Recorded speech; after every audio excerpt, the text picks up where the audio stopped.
آج کی اس ویڈیو میں آپ کو ڈرامہ سیریل مرمست ملنگ کے آنے والے ایپیسوڈ کے بارے میں بتانے جا رہی ہوں۔ آنے والے ایپیسوڈ میں آپ دیکھیں گے کہ اسما ریا کے پاس آتی ہے، وہ اسے کچھ لڑکوں کی تصاویر دکھاتی ہے۔ وہ اسے کہتی ہے کہ ہم تمہاری شادی کرنا چاہتے ہیں، ہم چاہتے تو اپنی مرضی کر سکتے تھے لیکن پھر بھی تمہیں یہ آپشنز دے رہے ہیں۔ تو ریا اس سے صاف صاف انکار کر دیتی ہے۔ وہ کہتی ہے کہ کبیر اور میں منگیتر ہیں، یہ ہمارا حق ہے، میں کسی بھی حال میں کبیر کو نہیں چھوڑوں گی۔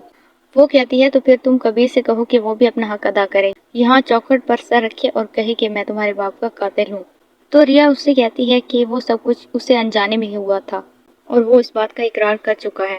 اس کی دوست شفق بھی ساتھ بیٹھی ہوتی ہے۔ وہ کبیر کو کال ملا دیتی ہے، کبیر ساری باتیں ان کی سن رہا ہوتا ہے موبائل پر۔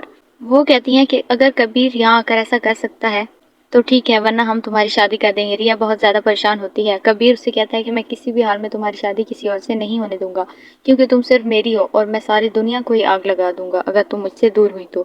پھر وہ اپنی امی کے پاس آتا ہے۔ وہ اسے کہتا ہے کہ مجھے یقین ہو گیا ہے کہ آپ کو مجھ سے محبت نہیں ہے اور میں اب مزید اس گھر میں نہیں رہ سکتا جہاں میری کوئی قدر ہی نہیں ہے۔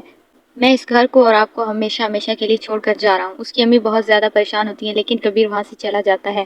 ریا اسے کہتی ہے کہ اگر تمہیں میری اتنی پرواہ ہے تو تم رشتہ جلدی بھیجو، ورنہ میری آپا میری شادی کر دیں گی۔ کبیر بہت زیادہ پریشان ہوتا ہے۔ پھر ریا کے گھر کچھ لوگ رشتہ لے کر آ جاتے ہیں۔ اس کی آپا وہیں پر انہیں ہاں کہہ دیتی ہے۔ ریا بہت زیادہ پریشان ہو جاتی ہے۔ وہ کہتے ہیں کہ آخر ریا کو ہمارے گھر ہی جانا ہے۔ وہ وہیں پر اس کی منگنی کی رسم بھی ادا کر رہے ہوتے ہیں۔ ریا بہت زیادہ پریشان ہوتی ہے۔ وہ اپنی آپا کو منع کرتی ہے کہ ایسا نہ کریں، لیکن وہ اس کی کوئی بات نہیں سن رہی ہوتی، کیونکہ وہ نہیں چاہتی کہ ریا کی شادی کبیر سے ہو۔ آنے والی ایپیسوڈ کے بارے میں جاننے کے لیے دیکھتے رہیے ہمارا چینل۔